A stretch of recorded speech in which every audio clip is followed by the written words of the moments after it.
यहाँ पे कोचिंग चला है उसमें आपका एक्सपीरियंस कैसा रहा केडी कैंपस में? जो रिटन एग्ज़ाम होता है वो तो एक होता है, उसमें कई बच्चे क्वालिफाई कर जाते हैं, लेकिन उसके बाद जो एसएसबी था वो कैसे आपने क्रैक कर लिया? बच्चे जानना चाहते हैं कि भाई एसएसबी में ऐसा क्या पूछा जाता है, तो एसएसबी का क्या था आपका एक्सपीरियंस? कुछ बताओ कैसे हुआ? जो जीटीयू में बहुत डिफिकल्ट टास्क तो नहीं कराया गया था आपसे कुछ ऐसा?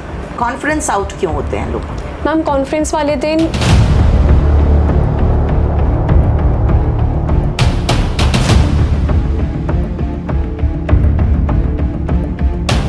हेलो एवरीवन, आज मैं वेलकम कर रही हूँ अपनी प्यारी स्टूडेंट नोबिता को, जो सिलेक्शन के बाद हमारे पास आई है। और मैं बता दूँ, इसमें सिलेक्शन ऐसा वैसा आसान नहीं होता। ये एनडीए में पूरा कंप्लीटली फाइनल करके मेरिट लिस्ट में आने के बाद हमारे साथ इंटरव्यू में आई है। तो welcome Nobita. Thank you ma'am. Nobita, आप कहाँ से हो ओरिजिनली? मैम दिल्ली से हो। ओके, फादर क्या करते हैं आपके? मैम गवर्नमेंट जॉब में है। और मदर? टीचिंग। Yes, ma'am. मतलब फैमिली ही आपकी ऐसी है कि सरकारी नौकरी की तरफ भेजने के लिए सबसे पहले इंटरेस्टेड होगी। तो आपकी स्कूलिंग कहाँ हुई नोबिता? मैम विकास भारती रोहिणी में हुई है मैम, दिल्ली। ओके, तो आप इंग्लिश मीडियम से शुरू से थे? Yes ma'am. ओके, मुझे ये बताओ कैसे आपका इंटरेस्ट हुआ कि मैं इस तरह से एनडीए में जाऊँ?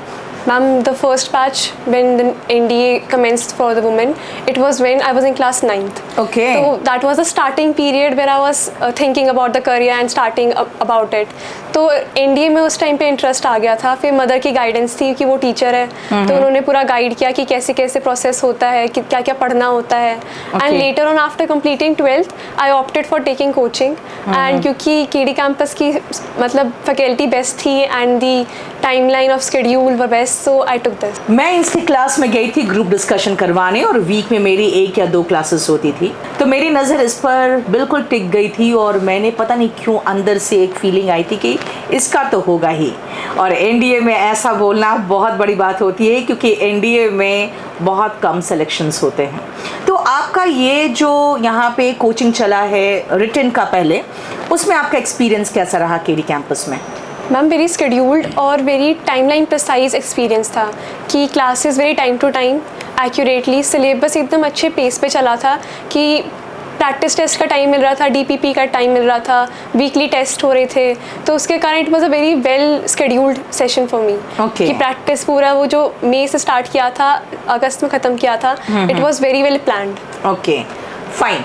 अब मुझे एक बात और बताना नोबिता, जो रिटन एग्ज़ाम होता है वो तो एक होता है, उसमें कई बच्चे क्वालिफाई कर जाते हैं, लेकिन उसके बाद जो एसएसबी था वो कैसे आपने क्रैक कर लिया? मैम एक होती है मोटिवेशन और guidance, both were provided by KD campus. जो हमारे एसएसबी के मेंटोर थे Shyam sir and Sarita ma'am, उनकी कारण और constant motivation from all the faculty, Chhaya ma'am और मैम आपसे भी, तो it was I was able to crack it कि वहाँ पे जाके GD, PPDT and everything was very smooth enough. Okay. तो मैं बता दूं, जब मैं ग्रुप डिस्कशन में जाती थी तो जब भी मैं पूछती थी कि भाई आज जो हमने डिस्कस किया है इसको लिख के कौन प्रोवाइड करेगा, तो सबसे पहले ये हाथ उठाती थी। इसमें शुरू से ही किसी भी काम में इनिशिएटिव लेने की भावना थी और लीडरशिप क्वालिटी थी, क्योंकि जब भी मैं ग्रुप डिस्कशन शुरू करती थी, कोई भी टॉपिक देती थी, ये और एक लड़का था, वो दोनों ही आपस में पहले शुरुआत कर लेते थे और बाकी लोग बाद में ज्वाइन करते थे। तो लीडरशिप क्वालिटी और एक होता है जो उत्साह कुछ करने का, लगातार पूरे बैच में इसका बना हुआ था, and that was very good thing. तो तुम्हें कैसा लग रहा है फाइनल सिलेक्शन के बाद, और तुम्हारे पेरेंट्स का क्या रिएक्शन है? Ma'am proud. Very proud. अच्छा, मुझे थोड़ा सा बताना, क्योंकि बच्चे जानना चाहते हैं कि भाई एसएसबी में ऐसा क्या पूछा जाता है, तो एसएसबी का क्या था आपका एक्सपीरियंस? कुछ बताओ कैसे हुआ? Ma'am SSB is primary about your conscious and your first perspective, कि आप वहाँ जाके कैसा बिहेव करते हो और आप कैसे अपनी क्वालिटीज़ को सामने रखते हो, कि वो आपके सारे इंकलकेट हो जाए। आप एक स्टेटमेंट बोलो, आप वो सामने वाला समझ जाए, जो वहाँ पे सर या कमोडोर सारे जो इवैल्यूएटिव वाले पीपल होते हैं उनके लिए। So very first day was PPDT and group discussion. Picture was kind of blurry like we practised in the sessions over here, and for group discussion it was very well went because वो एक grip होती है वो बरकरार रही। Okay, तो first day आप वहाँ पे कितनी देर के लिए थे? मैम हम सुबह चले गए थे, रिपोर्टिंग वॉज ऑफ 6 AM और वहाँ पे जाके इट वॉज इन वाराणसी, तो 6 AM it was very chilly morning और वहाँ पे हम अराउंड 3 o'clock का हमारा रिजल्ट आया था स्क्रीनिंग का and later on we stayed over there. Okay fine, तो सुबह गए थे और 3 बजे तक वहीं पर थे? Yes ma'am.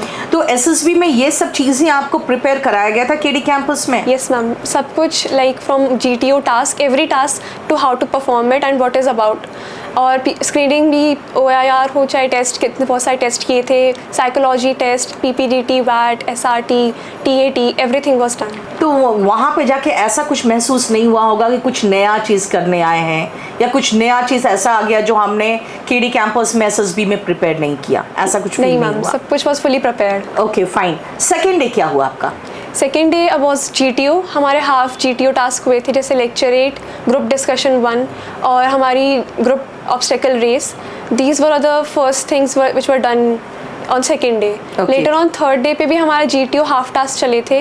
It was like single obstacle race थी जो, और lecture 8 topics and the rest 2 और half group task, full group task were conducted on day 3 और लेटर ऑन डे 4 पे हमारा इंटरव्यू हुआ था। ओके फाइन, तो जो GTO में बहुत डिफिकल्ट टास्क तो नहीं कराया गया था आपसे कुछ ऐसा?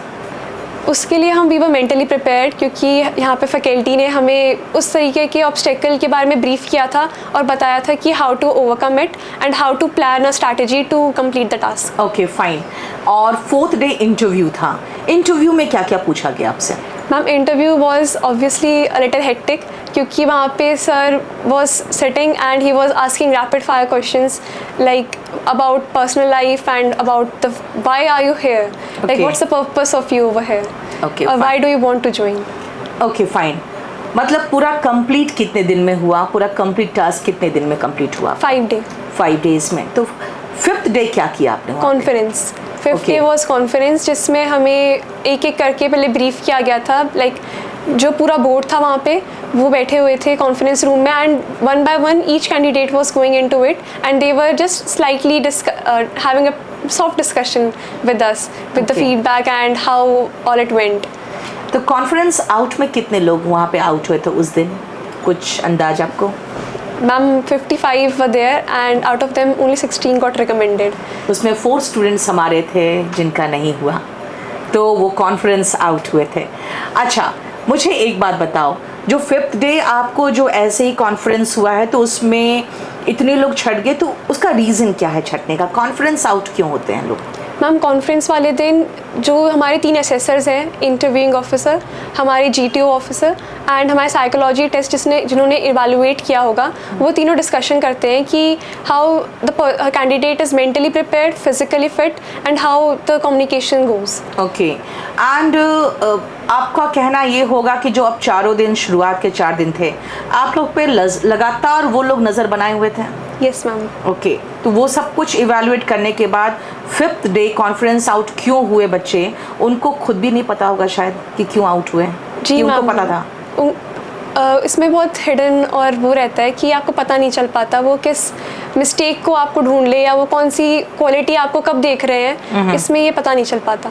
तो it's all a very difficult and continuing process.